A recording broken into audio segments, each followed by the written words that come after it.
Ready. That's what I say. We're ready. Ready, Freddie. Here we are. Here we are. It's a bright and early Tuesday morning. We're ready to go. Yes, we are. Are we? It's not bright. It's overcast today. Yeah, it's very overcast. It's warm. Do you know, I'm going to Denver today, right? Do you know that yesterday in Denver, it was 67 degrees? I'd have packed my bikini. Without Denver, here I come. Don't do it. That's a real scary thought. Please don't. Don't do that. Yeah, that's okay. You are packing your sewing supplies, though, because you get to go have fun. Oh, they're packed. Oh. Well, okay. So, if I could turn back time. Don't worry, Cher. You got nothing to fear from me, lady. So, I'm doing that crazy quilt. Betsy Tutchin's Turn Back Time, which I love that lady. I love her stuff. Not loving this quilt. I am loving the quilt, but it is not an overnight project. No. And it's been and you're doing such a lovely job on it. Oh, thank you. Well, I've had help. Yeah, you have had help. Lisa and Julie and Laurie all helped me make. Lisa made 2 blocks. And Julie made 1 and Laurie made 1 of the big applique blocks. So but that was huge. That was very helpful. But you know what I do have ready to go? What? All the blocks are cut. I even last night prepped one of the applique ones. So while I'm sitting in the airport and on the plane, good idea. I can have something to work on. That's a really good idea. I don't do well with just sitting and twiddling my thumbs. Yeah. It's a waste of time. I'm a people watcher in the airport, though. I get distracted. It is. I like to watch the people.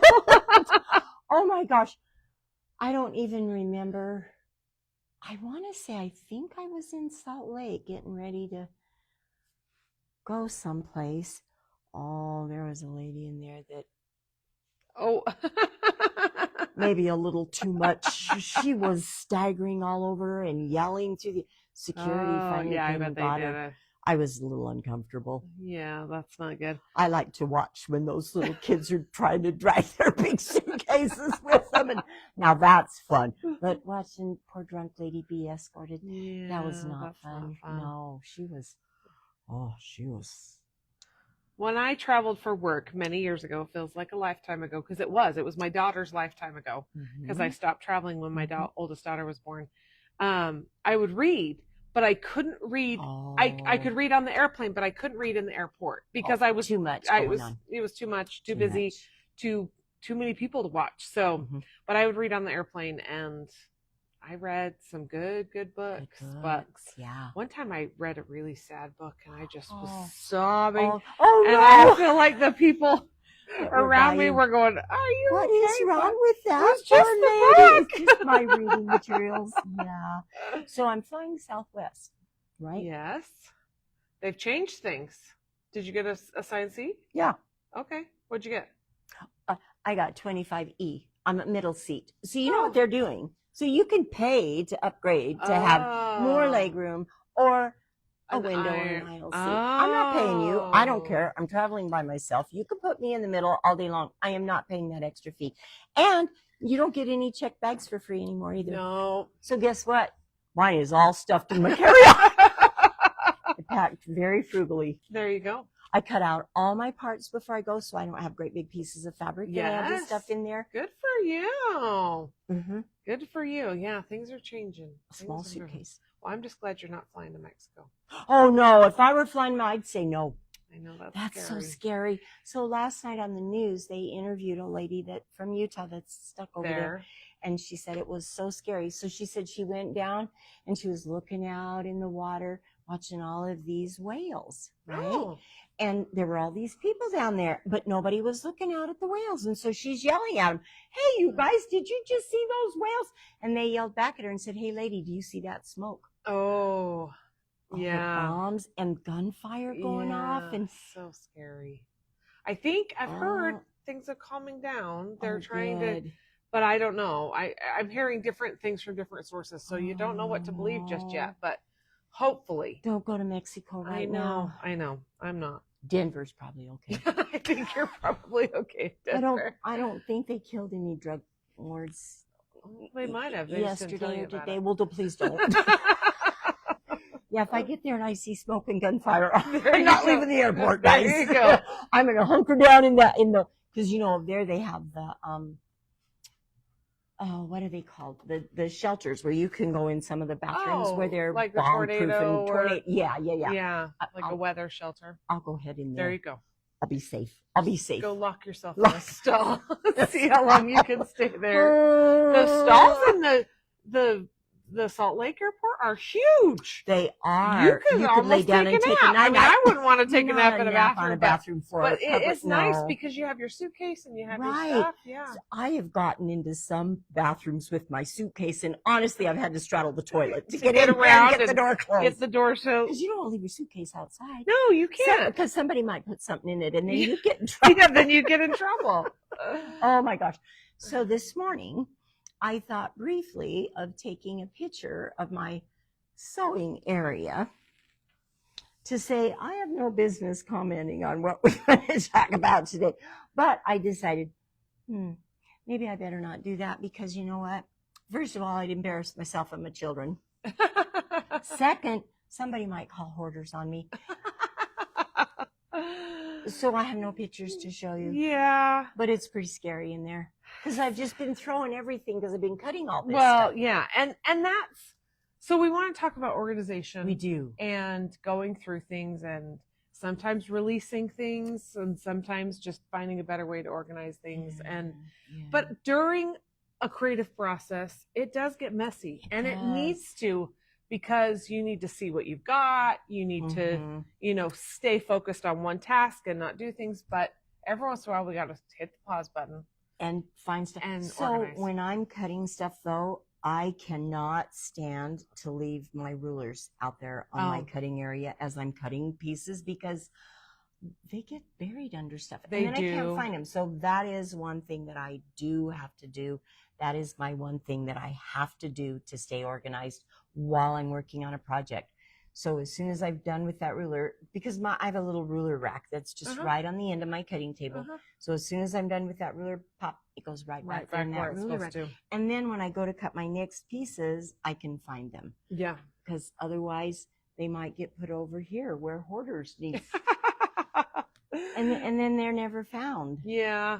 And that's the problem too, is sometimes I've been working on a project and I've stuck a ruler in with that project. And then I know that I've got it, but I don't know where it's at. And it might be 2 years before I pull that project back out again. So so staying organized, I think that's a really good point, is it really does help you in the long run if you know what you have and know where it's at. Yes. And and I know we've talked about this before, but like my basic rulers are right there on the back of my cutting table, right? Because you use those all the time. Yeah. My specialty rulers, I have some of those plastic art bins, and I have, it's also an art bin little wooden box thing that those. Like a shelving. Yeah. And so all of those fit right into that. And I meant to bring it and I forgot it. A label maker. Now, if you really want to stay organized, label your stuff. Yep. Because even if we're putting those into those clear art bin boxes or a tote, whatever, you don't know what's in there. You don't know what's in there. But if you make yourself a little label, bit, but a label maker is huge. Yeah, and they I use mine all the time. Oh, Cindy. Thank you for joining, Cindy Perduro. Oh, good She morning, says Cindy. she organizes every January. What a good habit to get into, to have sort of a set aside time. And last week, I kind of got in a little bit of organizing kick, and I went through some things. And my goal last week was just to do it for a certain amount of time. Good for you. So it was like a half hour or an hour or whatever. Yeah. If I were to say, okay, I'm going to organize my room. Well, first of all, it wouldn't happen today. But second of all, where do you even start? I've been collecting this stuff now for since the 70s. Yeah. So that's a minute and a half, right? Yeah. So I got a lot of stuff. You do? I do. So for me, I need to just say, okay, I am going to, maybe even it's this week, because I don't have a lot of extra time to work on that. And I know a lot of us don't, we work or we have kids or life. Yeah. So if I say, okay, this week I'm going to go through this tote. that can be a good goal. Right. That, and I'm not just going to go through it and look at all the pretties that are in that. I'm going to say, okay, you've had this for 50 years. You haven't touched it yet. Are you really going to, or is it time to find a better home for this? And that's something that's difficult for me, I think, is to send things on. But then there's other times. That's why I have so much crap. I know that someone else will probably love it more, and I can move it on, or has it been a couple of years when I went through all of my kits and organized and cleaned and stuff? There was a couple kits that I just took apart. I didn't like them in their kit. But you like the fabric. I like the fabric or whatever. And then there was one kit in particular, and I thought, oh, I don't love this particularly. So I came and I showed my friends, and one of my friends says, well, I don't like the whole kit, but I'll take the wool. And once she took the wool, I thought, oh, I don't mind the fabric, so I'll keep the fabric. And so there are ways to do that. I feel like in my brain, I don't know, sometimes if I buy it as a kit, I feel like it always has to be a kit. And it doesn't. It does not. It does not need to be a kit, because that's fabric that you own. And I have these old thimbleberries that I took when they first started the Thimbleberries Club. Oh, that's been a little bit ago too, because they don't have done that in a long time. No. And I am so close. So here's my thing with that. I just need to put the quilt together. Oh. And so I'm like, okay, I don't really like it, but I've put all of this energy into making the block. So do I just finish it, pass it on to somebody, and let somebody have that? Or do I just say, here, you finish it? You have all the parts and pieces. I know that's a difficult question. Yeah, that one is and I think something that's really unique about this too is there's a lot of answers that are going to be special for you. Yeah. What do you want to do? How do you best organize? And so it's just kind of figuring out what it is. And sometimes it's just being realistic with yourself and thinking, okay, I still love this. This is still gorgeous, but I don't have the time. I don't want to prioritize it. And so I am going to send it on. And there are places to send on fabric. Yes. We've got charities that will accept quilt tops. Yes. Even blocks. Yeah, even fabric. Wrap the World is an amazing organization. And I mean, they will take any of that stuff. I don't think they really want scraps necessarily, but if you have yardage, if it's like fat quarters or bigger, or maybe even a layer cake or a charm pack. Yeah, that's true. But not bits and pieces. No. Yeah, not little bits and pieces, but maybe fabric you bought for a back that you never ended up using and don't want to use, or things like that. They're also, and I've been wanting to go to this. Maybe we should take this as a field trip. I want to say it's Utah County. Okay. There's a thrift store for crafting supplies. Oh. So think like Goodwill, DI, that kind of thing, but it's just for crafters. So I want to go down there and check it out. And maybe take a load. And take a load would be a good idea. But that brings us to what we want to talk about why we kind of wanted to bring this up. We're going to have something to help you. We hope we're going to help ourselves too, because it depends on how much shopping you do, though. That's the problem. You know what I figured out? If they would just stop making new beautiful fabric, I wouldn't have this problem. Well, and when I was a new quilter, so I've been quilting now for 11 years almost. Wow. Isn't that crazy? I claimed newbie status for a long time. Can't anymore. I don't think I can quite double claim that digits. anymore. You can't. I know. But I felt like, if I don't buy it, it's not going to be here. It's going to be gone. Which is true for a lot of stuff. Yeah. That's okay. But then I realized that what comes out next week or next month, 6 months, next year, it's going to be as cute too. And so, and it does get me excited when I go through my stuff that I have, and I get excited about doing those projects again. It's just the priority, of figuring it all out. And I know I've said this before, but I need to take this advice. We had a little lady in her 90s that came into the store, and she said, I am not going to live long enough to get everything done. So what I have done is I have gone and I've listed my top 10. These are mine that I really, really love, and I want to make sure they're done before I'm dead, right? So she said, I got those done. My kids came in, they snagged them, and they said, okay, now so-and-so needs one. And so then I had to go through and I had to make a new top 10 because I finished. And I thought, instead of going through and prioritizing everything that you have, just do maybe even your top 3. Yeah.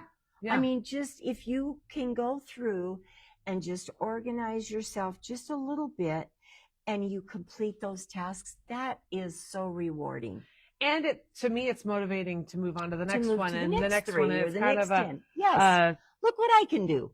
Yeah. Gets you on a roll. Okay. Let's look at comments really quick. Let's see. Ann Bill says, good morning. Oh, good morning, sweetheart. Sarah Schultz says, good morning. Always love to see your smiling faces. It brightens my day. Thank you, Sarah, for watching. Sarah. Cindy says, if I still love it, I keep it. If I say, what the heck was I thinking? I'm assuming then you want to get rid of it. Very good point. Yeah. Yeah. And sometimes, like one of those kits that I bought a while ago, it was the one that I actually ended up splitting up, and someone took the wool and I took the fabric. I bought it because someone else told me to buy it. Oh. And it really was cute, but it was like, no, this is not, I don't love it. So, I mean, it really was cute. I just knew that it wasn't going to be my cup of tea. Not you. Karen says, good morning. Great to see and hear you. Great ideas. And then Lynn says, good morning. So thanks everyone for joining. Thanks for joining us, everyone. So let's tell them about what we're going to do to help. So here's what we're going to do. We're calling it the Quilter's Intervention Sale. Now, we haven't worked out all of the details just yet, but we want to give everybody lots of time because it is 50 years of stuff is a long time to go through. Even 10 years of stuff is a lot. So if we say we're doing this in June. Yes, we are. And I didn't write down the date. But I will find it. Okay, Liz will find it for us. So what we're going to do is we're going to have a little sale here at the store. Now, I need to go through and figure out how many spots we can rent out. And if this turns out to be something that maybe we do a couple of times a year, we got to make sure that we can do it good weather time. So it needs to be planned accordingly. But we're going to rent a space out to everyone. You are responsible for collecting your own money, for pricing your own things, for setting your stuff up. We just provide a space for you. But we think that this will be, I know that there's lots of others. My friend Marcia down at Cornwagon. Yes, she does it. They do it. They call it a sable sale. Yeah. Sable or Sice? I think it's sable. Is there sable? Stash accumulated beyond life expectancy. But I think, doesn't Donna do one? Yes. And hers is /the stash or something. I don't remember. But so Donna is my daughter in Denver. And they do it at their store too. And in fact, what they do is people just pull up with their cars and open their trunks and say, okay, here you go. Yeah. Here you go. So, so I'm sure there's lots of other ones that do it, but the reality is, and you know what's going to happen? It's going to be like a great big swap meet. Oh, I like that. I'll trade you this for that. Or can I just buy that from you? No. So we will have limited space. Yes. We're going to have some indoor and some outdoor space. And we're still working on exactly how many people we can fit and what size spaces. And so I will say the indoor spaces will probably be a little bit smaller, but it'll be indoors. The outdoor spaces will be quite large, I believe. But you probably will want to bring maybe a pop-up tent and probably a table because we don't have enough tables for everybody. But outside, definitely. So we'll have different options. We do have plenty of chairs, so you don't have to bring a chair for yourself. You're welcome to use one of our chairs, but we won't have enough. We won't have enough tables for everybody. So we are working out details on that, but we wanted to give you a heads up so that you can start going through your stuff. And as you pull through things and think, okay, I'm going to put this in my intervention pile. Here's what I'm going to have to do with mine. I'm going to put it in a box or a tote, seal it up, and not look in there again before the sale. Because if I look in again, you may change your mind. And while I'm going through it, I am really a good organizer when I do it. I'm going to organize it as I'm going through. So I don't have to touch it again. It's just, okay, this is, and, you know, I'm reading this Swedish death cleaning book, right? So you're going to make 3 piles. Okay. A definite keep. Okay. A definite get rid of, and one that's a think about. Okay. Okay, so that think about pile is the only thing that I can ever touch that second time. Oh, okay. Very good idea. So, Fran mentioned you'll do your own pricing, you'll do your own payments, and so nothing can be run through the store. If someone wants to purchase something in the store that day, that's totally fine. That will be a separate purchase. And then they may end up making multiple purchases from different people because they'll have to go to different booths or whatever. So then you decide if you want to accept cash, maybe you want to accept Venmo. If you have access to accepting credit cards, and, you know, however you want to do your payments is entirely up to you. Yeah. But we will do a lot of advertising for you. So, you know, hopefully we'll get the people here. Right. We'll advertise. I've already had people say, I'm so excited. I can't wait until you tell me dates and times. And I said, well, I can't reserve a spot. Oh, no. I don't want to reserve a spot. I want to come by. Like, okay. So great. June 20th is the date. And it's a Saturday, right? It's a Saturday. Yes, we think we'll start at 10 so people can start coming maybe about 9 to get set up and stuff. Yes. Now, we do want to say this is going to be for quilting items. Yes, this is not only. No. I mean, you're not going to be selling furniture. Don't bring clothes. No. You know, this is a quilting thing. And this is not like you have to sell everything for $1. I mean, if you have a kit that you paid $150 for, you can choose a fair market value to sell that kit, and you don't have. I mean, if you're selling, yard sale. Don't sell things for $2 and $3. And we're not going to advertise it as a yard sale either. No, absolutely not. Yeah, so you are completely okay to charge market value for what it might be. Now, if you paid $150 for it somewhere, 50 years ago, you may probably can't get $150 now. Yeah, you may need to mark it down from the list price of what you also got. But also, I mean, there are things that are almost collectible. I mean, if you have, like, for example, an old Tula Pink kit or stuff, those things are very valuable. So, Cindy says equipment. I think if it's sewing and quilting equipment, absolutely. Yes, absolutely. If you've got extra rulers that you're not using, or even a sewing machine, just quilting related. So yes, not just fabric. And we're not going to go through and approve everything in your booth. But we want you to understand the goal of what we're trying to accomplish here. Right. And people are going to come here knowing that they can get quality stuff. Yeah. Good quality quilting stuff. And you can decide, are you willing to haggle? Are you not willing to haggle? Right. Nope, totally up to you guys. We're not setting anybody's prices. We're not. That is totally up to everyone what they want to do on their stuff. Yeah. So it is February 24th. So you have 24th or 20th? No. Today is the 24th. Is the 24th. Yes. So you have 4 months to go through and make, and Bill says, okay, I'll bring my long arm. No. You're not getting rid of that. No. Yeah. So just think about it. And like I said, it may not be for you, or we want to do this again in the future. So maybe you think, okay, I'll worry about it next time they do it. Right.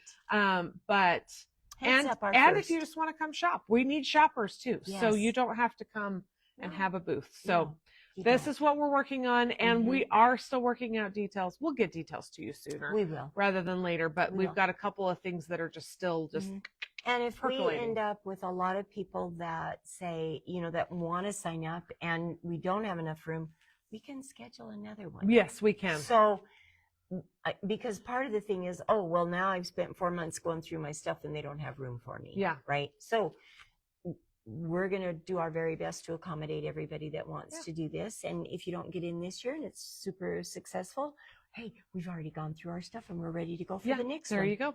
There you go. We could definitely keep some sort of wait list or backup list or something if someone needs to cancel. Yeah. So yes, absolutely. That's what we have to talk about today. So maybe spend a minute organizing, figure out what's going to work best for you, even if you don't want to sell anything.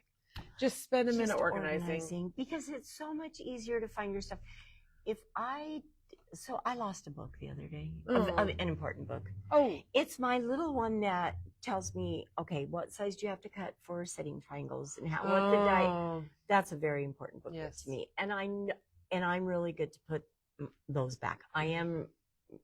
It's just all my fabric that's a real mess, but I am really good with my books, my patterns, my notion. All of that stuff is very organized. I couldn't find it where it was supposed to. It wasn't in its home. Because it was out on the sofa with the pattern I was figuring out.